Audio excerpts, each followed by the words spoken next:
السلام علیکم، کراچی سے ڈاکٹر سلطان رضا۔ آج کا ٹاپک اسکیبیز۔ اسکیبیز ایک ایسا متعدی اور موذی مرض ہے جس کا تعلق عام طور پہ خارش سے لیا جاتا ہے، یعنی ایچنگ۔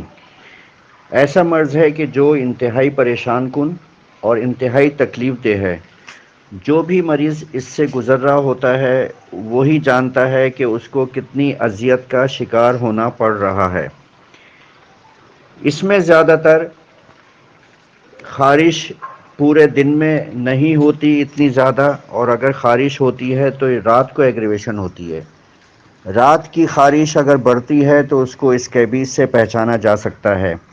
اس کے علاوہ گھر کے ایک فرد کے علاوہ دوسرے فرد کو یہ مسلسل اور یکے بعد دیگرے متاثر کرتی چلی جاتی ہے، یعنی کہ ایک شخص اگر اس سے متاثر ہو گیا ہے تو یہ دوسرے میں بھی منتقل ہوتی ہے۔ لہٰذا اس میں آپس میں کانٹیکٹ کا دور ہونا بہت ضروری ہے۔ مریض جتنا ایک دوسرے سے فاصلہ رکھے گا، اپنے استعمال کی چیزیں، ٹاول، کپڑے، جو بھی استعمال کی چیزیں ہوتی ہیں اس کو اگر محفوظ رکھے گا تو اس سے بچا جا سکتا ہے۔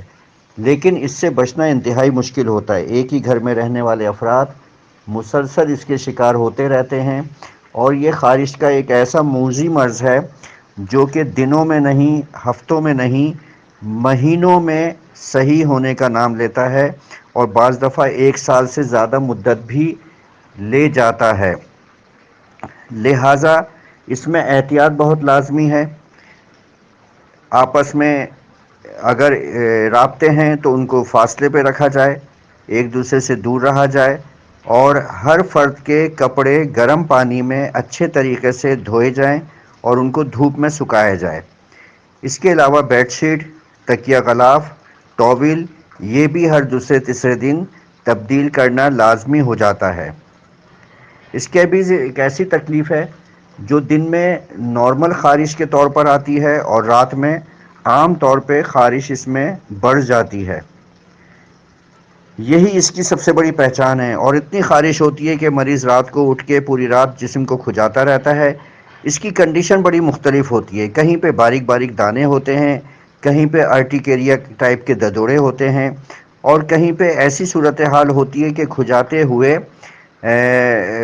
بلڈ نکل آتا ہے، اور بلڈ نکلنے کے بعد اس مقام پہ سکون واقع ہو جاتا ہے، پھر یہ دوسری جگہ شفٹ ہو جاتا ہے۔ اصل میں ہوتا یہ ہے کہ یہ ایک انسیکٹ ہوتا ہے جو مائکروسکوپک انسیکٹ ہوتا ہے، مائکروسکوپ میں دیکھنے سے نظر آتا ہے، اور اس کے علاوہ یہ ٹنل بنا کے رہتا ہے۔ اس میں چھوٹے سخت دانے بھی ہوتے ہیں، گانٹھ نما بھی ہوتے ہیں۔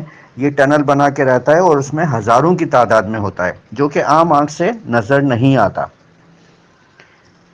لہٰذا رات کی خارش بڑھتی ہے، بہت زیادہ بڑھتی ہے، مریض انتہائی پریشان رہتا ہے۔ اس میں احتیاط یہ ہے، 2 احتیاط میں نے آپ کو بتائیں، کہ کپڑوں کو الگ الگ دھویا جائے، 2 3 4 کپڑوں کا انتخاب کیا جائے، انہی کو یکے بعد دیگرے استعمال کیا جائے۔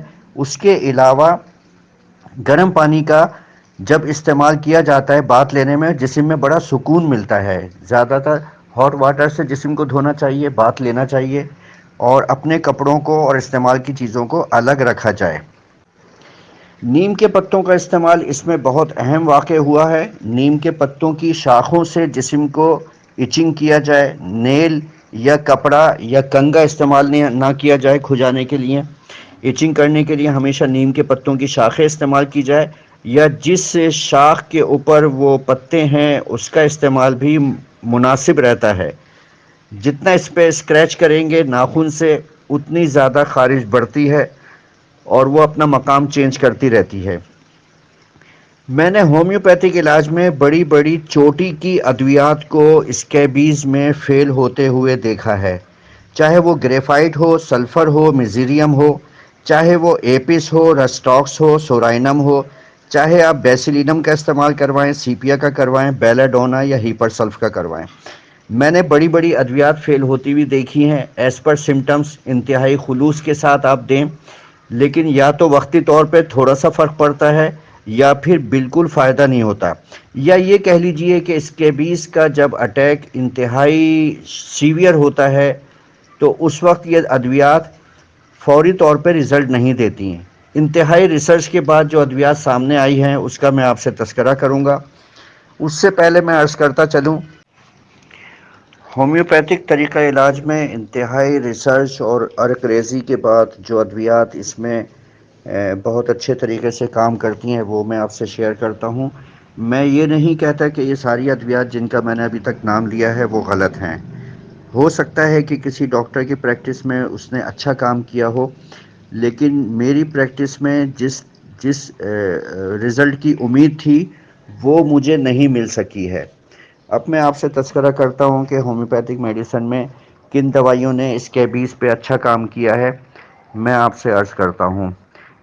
نمبر 1 جو دوا ہے مدر ٹنچر کی صورت میں وہ ایکینیشیا اور بربرس ایکوفولیم، یہ دن میں 3 مرتبہ دی جائے، صبح دوپہر رات کھانے کے بعد، اور اس سے پہلے کھانے سے پہلے بایو 20 لوکل بھی آتی ہے، جرمن کی بھی آتی ہے، بایو 20 ٹیبلٹ لی جائے۔ 2 دوائیاں یہ ہو گئیں۔ انٹر کرنٹ کے طور پہ ہر 3 سے 5 دن کے بعد یا ہفتے 10 دن میں سفلینم 200 کی ایک خوراک لی جائے۔ ٹھیک ہے، اس کے علاوہ یہ نوسوڈ ہو گیا۔ اس کے علاوہ اس مدر ٹنچر کے بعد تقریباً 1 گھنٹہ آدھے گھنٹے کے وقفے سے کالی سلف 12 ایکس پوٹینسی میں نے ان ادویات کے بہت اچھے رزلٹ دیکھے ہیں، اور کسی کسی پیشنٹ میں سلفر 30 میں کچھ رزلٹ آئے ہیں، اور کسی پہ تو کافی حد تک اچھے آئے ہیں اور کسی پہ بالکل نہیں آئے۔ بڑی پوٹینسی میں دینے سے اتنا کوئی خاطر خواہ مجھے رزلٹ سامنے آیا نہیں ہے۔ گریفائٹ چھوٹی پوٹینسی ہو یا بڑی پوٹینسی ہو، سمٹمز بھی تھے، اس کے باوجود بہت اچھے رزلٹ۔ کیونکہ میری اپنی پریکٹس یہ ہے کہ دوا کی خوراک لینے کے بعد ہی فوری طور پہ افاقہ ہونا چاہیے۔ آزادی ریکٹا انڈیکا مدر ٹنچر میں نے استعمال کروائی ایسے پیشنٹ پہ، لیکن مجھے ایگریویشن ہی فیل ہوئی ہے، اور ایگریویشن کے بعد بھی ریلیف نہیں ملا ہے۔